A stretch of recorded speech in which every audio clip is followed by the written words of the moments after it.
Hello everyone, Chef Devin coming to you from Green Bay.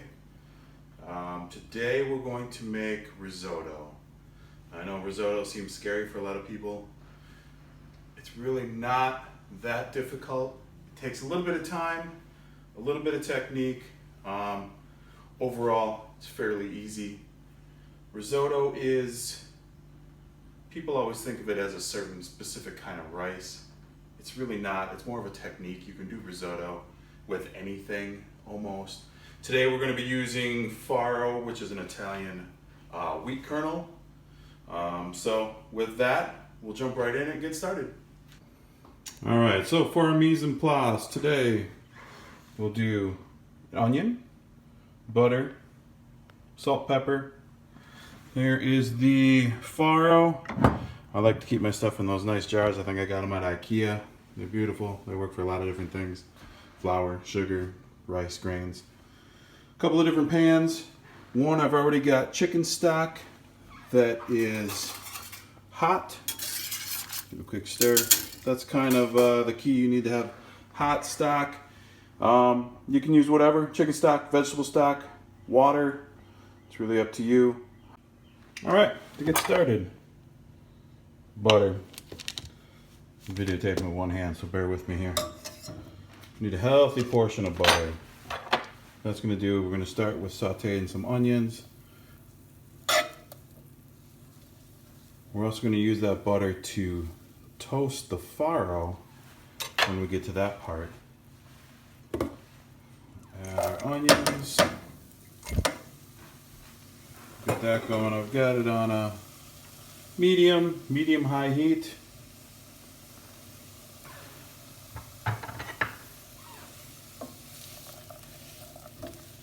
That all nice and happy.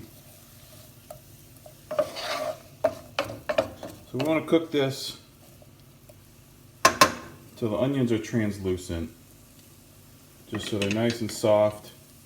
Try not to get too much color on them. We don't want them to really brown. Just want them to soften up, lose some of their moisture, increase some of their sweetness, and go from there. So we'll check back here when we get a little bit further along. I'm sure you guys don't want to stand here and watch onions cook, so we'll check back in a minute.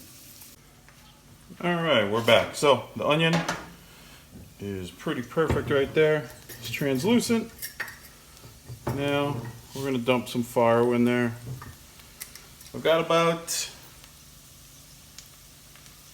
a third of a red onion, maybe a cup and a half or so, I would say, of the farro. Once again, you can use anything you like. Arborio rice is one of the most classic, which you'll see at most restaurants. You'll be using that rice for your risotto. So we want to toast up the rice a little bit. That's what all that extra butter came into play. A little black pepper. A little bit of sea salt.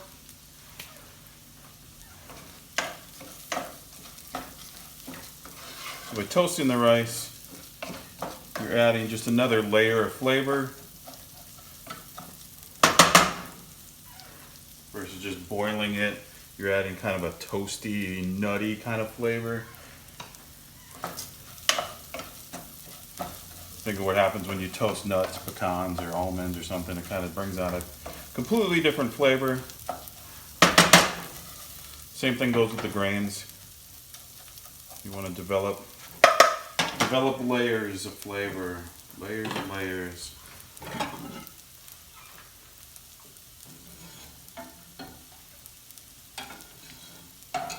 Once again, we've got a nice hot stock. That's key. Once this gets toasted, you'll start to see the kernels change color a little bit. You'll be able to smell it. There's no real specific time. As you can see, I'm not really using a recipe per se.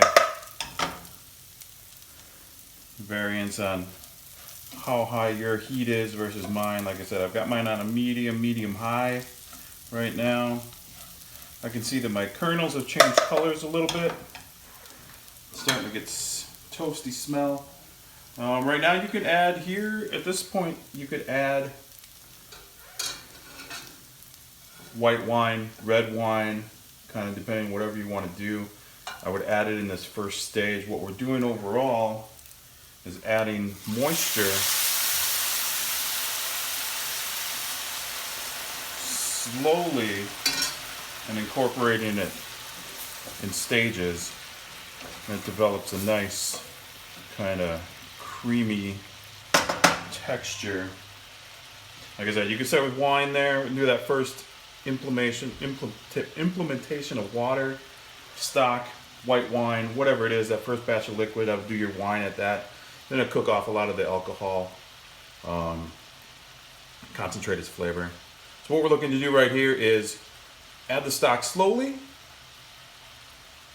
let it cook down, and then add a little bit more. So we're going to keep doing that until the rice is tender, or the grain, or the whatever you're using is nice and tender. It's still got some texture to it. Cook it till al dente. And you want to bring it till it's almost dry. It's called au sec in French. It means almost dry. You go a little bit here, as you can see it. You can see a little bit.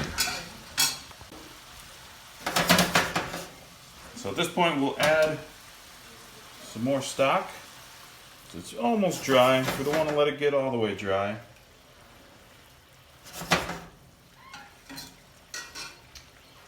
More stock and we'll let it go. So we'll continue cooking this. We'll continue doing that. Let it cook down to dry. Add more stock. Let it cook down. Add more stock. Continue that process until it's nice and tender. And then we'll finish it at the end. So we'll come back in a little bit. We'll check out that. We're a little bit further along. So we're entering the last stage pretty much here. As you can see, I've added probably 3 more rounds of stock and continued cooking it. I'm going to test the doneness here. So it's pretty much there.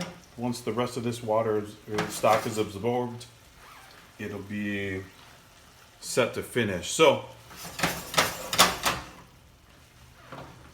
got a little bit of texture left. It's nice al dente. It's not crunchy, but it's firm to the bite, which is what we're looking for. I think we could use a little bit more salt. Just a little bit. I don't want to add too much right now. We are going to add some Parmesan cheese at the end. Parmesan tends to be a little bit salty on the side.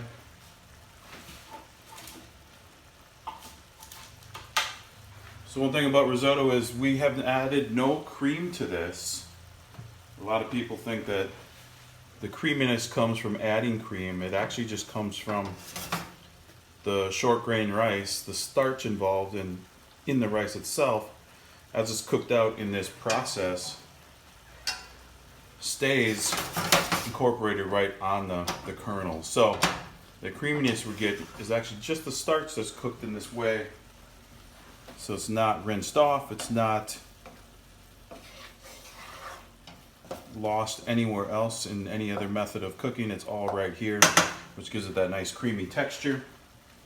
I just got back inside from outside in the garden. I picked a few fresh chives. How we'll finish this, typically just add a little bit of Parmesan cheese, some fresh herb, whatever you have, maybe parsley, cilantro, scallion. I've got some chive here, fresh from the garden. Usually a little bit of another pat of butter. This is a recipe that's not what you would call low fat, as most risottos aren't. They're loaded with butter. French cooking in general. I think you use just another couple cracks of pepper. You can see there, you can see all the bubbles almost making, looks like you can poke through the bubble and get all the way down to the bottom of the pan. That's what you're looking for there. That's why you know it's really close to being dry. As you can see, there's almost no more liquid left. So I'm going to turn down my heat. Add my fresh chive. Sprinkle of Parmesan.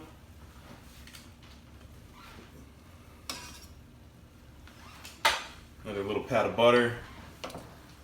And we'll stir it.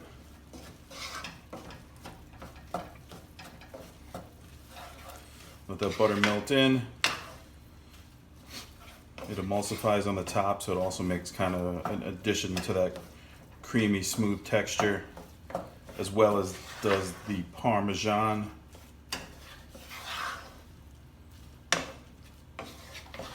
So there. And we have risotto. So, just like that. It's a nice texture. It's got that little creaminess to it. Fresh herbs, salt, pepper.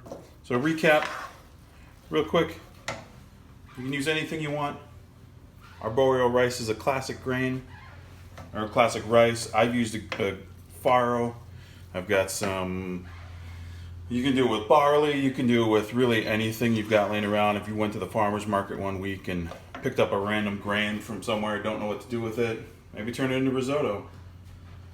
Butter, grain, any type of stock you want. I use chicken stock today. Salt and pepper just to season it up well. Finish it with a little Parmesan, a little fresh herb, and away you go. So that's basically it in a nutshell. And just your process is you want to toast the rice, add some stock, let it cook away, add more, cook it away, keep that going until the rice is tender.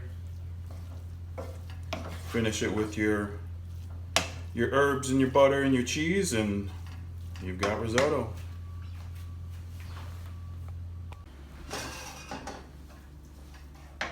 All right, well, thank you so much for joining me today in my quarantine kitchen. We have videos every Tuesday and every Friday, so click like, subscribe, the button down below. We'll be here twice a week, cooking up different recipes all throughout the quarantine. Thanks for joining us.